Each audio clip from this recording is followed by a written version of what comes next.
So, what according to you can be done to improve more of transportation and highways in terms of infrastructure? So we have roughly about 3.3 million kilometer roads in terms of roads, out of which hardly about 1.2% is highways, and it carries 40% of our traffic. So clearly, we need a dramatic increase in highways itself.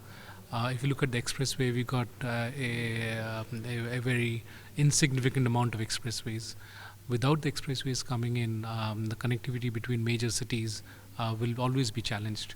And I think, therefore, a focus away from just building rural roads, which is also needed and being done, but also focusing on an accelerated rollout of national highways and expressways will be quite important if we need to unclog the bottleneck in terms of transportation and make the economy competitive.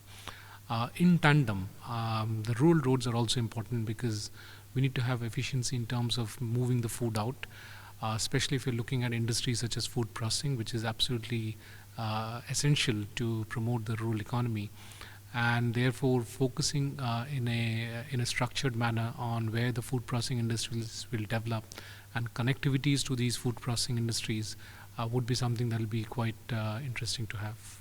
And so, how can we attract more of PPP for the development of Indian infrastructure sector? So I think the PPP model per se has had its challenges. We're all aware of it, which is where the government had come out with the hybrid annuity model. The hybrid annuity model is also having its own challenges. I think at the end of the day, it's not just the model per se, but what we need to focus on is getting the infrastructure and the investments for the infrastructure in one way or the other.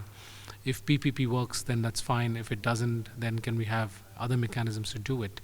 And the reason I'm focusing on that is if you look at China, which is a good example of how infrastructure needs to be rolled out, most of the large infrastructure was rolled out on an EPC basis. In fact, very little, if not anything, was rolled out on a PPP basis.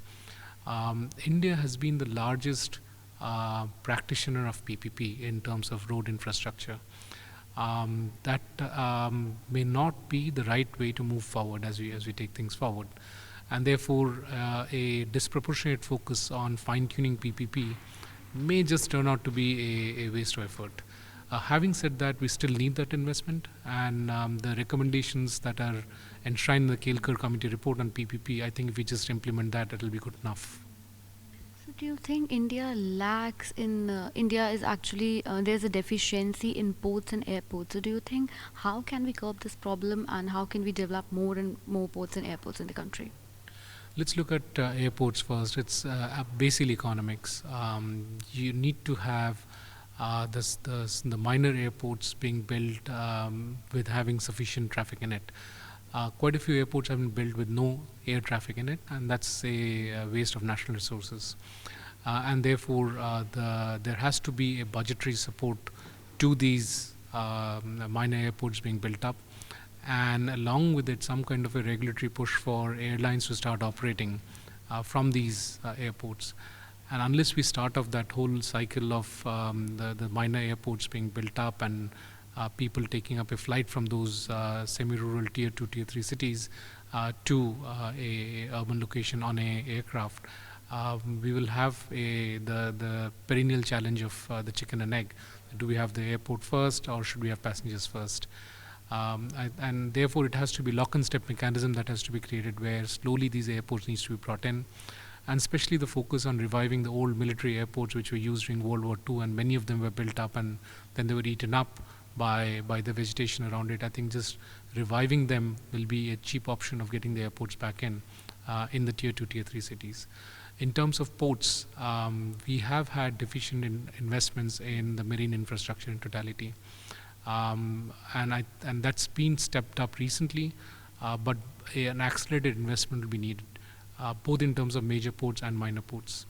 I think the states have been pitching in for the minor ports, and that's a good development, but we need more of it. The connectivity between the ports and the roads and the railways, I think that will be quite important. The port evacuation will be critical, and therefore the focus on developing port cities is a good focus, because that will also ensure that there is enough skills available in that area to develop it, and also take advantage of the economic activity that gets unleashed because of the port infrastructure and the marine infrastructure coming up.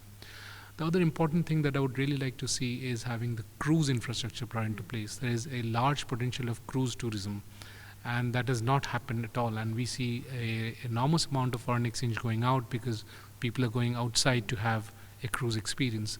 If we can capture that and bring it back into India, supported by the appropriate infrastructure, I think that'll give a good fillip to cruise tourism and also save our foreign exchange.